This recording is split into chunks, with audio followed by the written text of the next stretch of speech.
G'day folks, Spackman here. Welcome back or to the channel if it's your first time. And hopefully I'm coming across alright. Been a sick all week with man flu and I'm largely past it though now, which is hopefully good going forward. And I've got the new logo, overlay, graphics, etc. for the channel. Let me know what you think. I love it, but I appreciate your opinion. And before we get too deep into this, still trying to get myself going here. So all your support is just it's so great. What I've got so far. If you like this stuff, like the video, subscribe, and also follow me on Twitter and Instagram. I've just gotten started too. Facebook's around the corner. By the way, get involved in the Discord channel, Spackman's Riftcord community. One-stop shop for everything Rift of Raigard. You got chat, you got guild recruitment, you got all the official social media for Dun Rite. You got the Reddit. Every Rift of Raigard stream, video, etc., not just what I'm doing, they're all going to be there, one place. Now, I've seen a number of people over time in some of the YouTube comments and even every now and then in the official Dun Rite Games Discord channel talk about how Rift of Raigard is a clone Clash of Clans, and it doesn't even come close. I mean, the names are completely different. But the game isn't even in beta yet, and I was able to find 101 reasons why the two are different. A key factor at play here is that, Dun Rite able to look at all the previous games, identify good and bad, take out all the bad, keep what they like, and then add all the things the other games never really had in them that they wanted them to have. And also, this isn't intended to make, Clash look bad. I love Clash. I still play it every day. But everyone's, comparing the two, and the two games aren't the same. Same genre, yes. Now let's get into it. We have a lot to cover.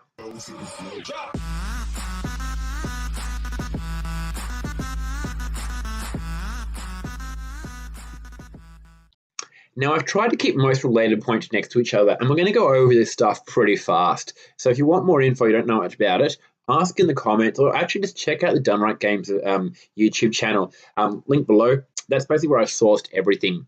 The engagement in that channel is clear already. There's a far closer connection between the player base and those making the game when Dun Rite's in charge. Now, account security, cheating. You can't mod in Rift of Raigard. Not to mention that, you want to share your account, sure, but it doesn't actually help you. It's not going to make you a stronger player. You're not going to go up the leaderboards because of it. You are allowed to sell your account, though. You can sell your diamonds or the gem equivalent for real money, but Dun Rite's going to offer you an in-game marketplace to do this with their own currency, sort of instead of using exchange rates. So it's a fair system for all and a secure, safe system for all. You can also tie multiple emails to your account, another added security feature we have there. Pay to win. Yes, please. No.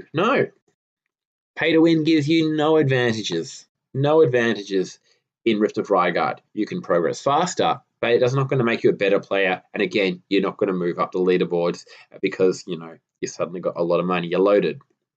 There's skins available for everyone, including the free-to-play player. Money's not going to buy you success here. Jake said it really well. You can purchase convenience, going faster, but not power. You can't abuse a little guy. There's a lot of uniqueness in this game. Unique names. You can get special profile badges depending on how maybe you entered the game and things that have taken place while you've been playing it. You can purchase particular skins for your character on top of what you might be able to unlock normally during the game. First page, done. Now, we have guilds, not clans in Rift of Raigard. There's guild families. Not only that, but there's going to be a guild family chat, so you can chat to everyone, all at once. And there's going to be certain ranks that can freely move between all of those guilds, which is a fantastic feature we've wanted for ages. And you're able to see all members that are online in your guild at the time. And uniqueness, you get a unique guild name. No donating troops, no waiting for donations. And you want to chat to your guildmates? No problem. Don't need to call them up. Just voice chat in-game. It's going to be inbuilt in there. Brilliant. Graphics. They're not going to be really realistic, and they're not going to be really cartoony. In between, stylized, and they're going to be 3D, not 2D. That's already a quarter way done. game modes. There's going to be game modes for every type of player. It doesn't matter who you are, you've got it there for you. There's offline game modes. There's 4 game modes there for you at launch, and more coming after that. A bloody brilliant lore. They've got a bloke hired just to write the damn lore of the game. And an actual map of the world, not that one. And it set itself up for future game releases later on, following that same lore in that same world.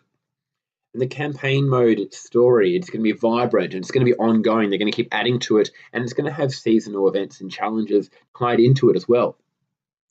And it's going to teach you how to use your troops and your heroes along the way of the campaign. So be educational for those who don't know too much, as well as tell you the backstory of all of these things. And your attacks. No clouds. Yay. And no 3-stars either. You're not going to spend hours planning attacks. You're not going to have, no cook time. No. No cost for your army. No cost. And you're going to, with your armies, you're not going to have farm armies. You're not going to have war armies. You're just going to have armies that you use to get the largest percentage possible that you can. Page done. It's only going to be 5 minutes you get to scout a base and choose that particular army you want to use. And once you see a base, you must attack it. You can't just come back to it later on. It doesn't work that way. You've got 2 minutes to deploy your troops all at once you start attacking. Not, the 3 you might be used to. But also, you cannot time fail. It's not possible. You either quit the attack or the attack ends in its own way, in time. But it's time, not a set time. You can only bring 1 hero for each attack. There's a bunch of practice options. They're working on making it so that you can practice your own base. Give it a crack before you set it out into the world, right? But not only that, maybe war bases or farm bases you've attacked, you want to retry again differently. They're going to try and allow that for you as well. When you're attacking, you got all your troop icons, hero icons, whatnot. Once you've dropped them and they no longer have any purpose for you, they're completely empty, the icon's going to be removed so it doesn't clutter up the screen unnecessarily. Dun Rite. It's not spelt very well, so suitably, there's no spells in the game. Other depths given to attacks has not yet been revealed, but it's there, we've been promised. And there's 30 member guilds as well, not 50. But we are now 50, halfway through. Now, let's look at your base. You can deploy troops through holes created by buildings once they've been destroyed. So there might not be a hole at the start of the attack, but suddenly once you've destroyed that building, all of a sudden you've got a hole there. Heroes are going to have multiple abilities. There's going to be building skins, hexagonal tiles, not square tiles. Walls are not going to be a grind. And you'll be able to go from starting an account to maxing it within a year. 6 months if you grind really hard. And that's just not at launch. That's through the entire game's life cycle. They're going to keep changing it, so that's how long it's going to take to go from the start to the finish. And builders.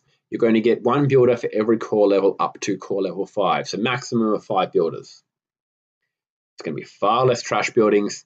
There's a special trap system, for defenses.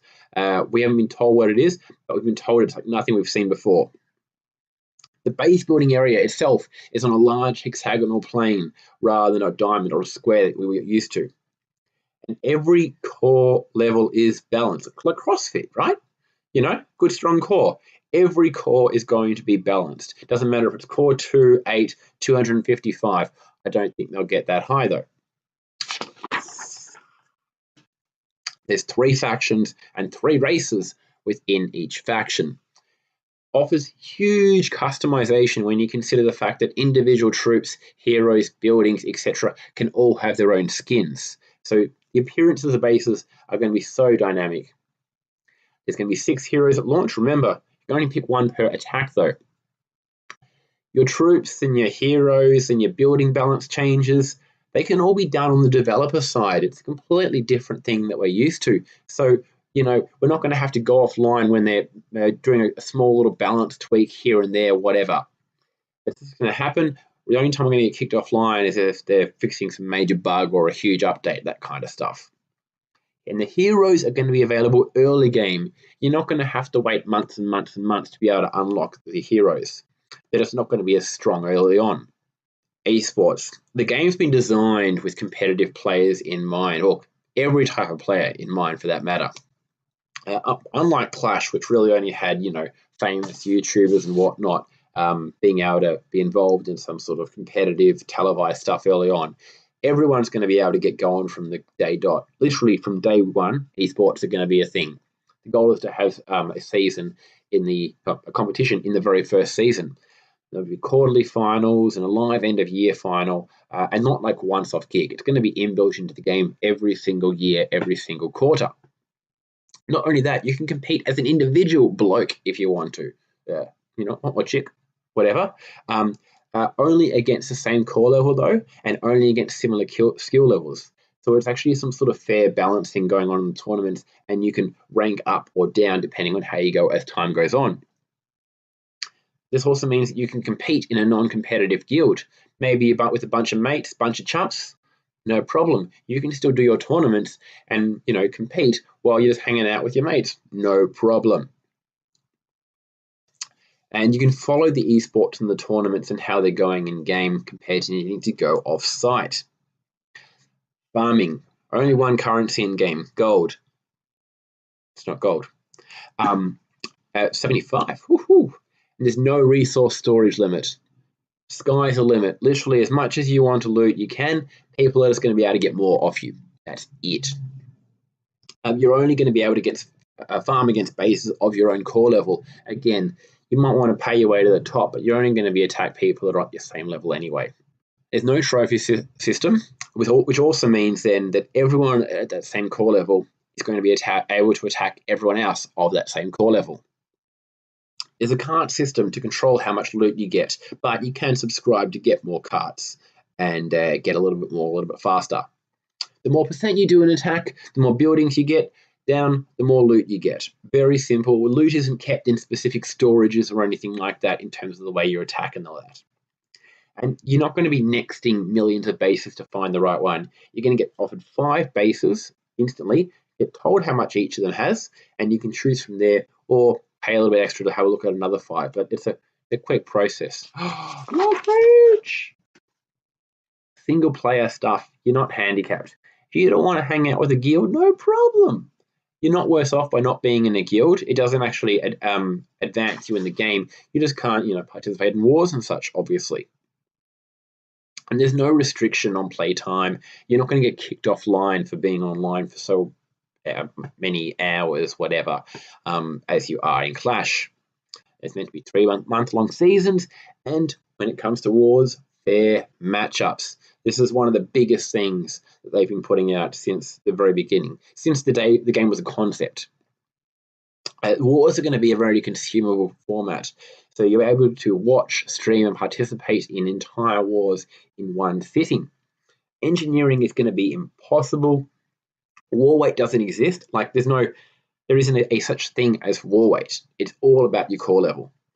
Wars are going to be lasting 2 hours, very consumable.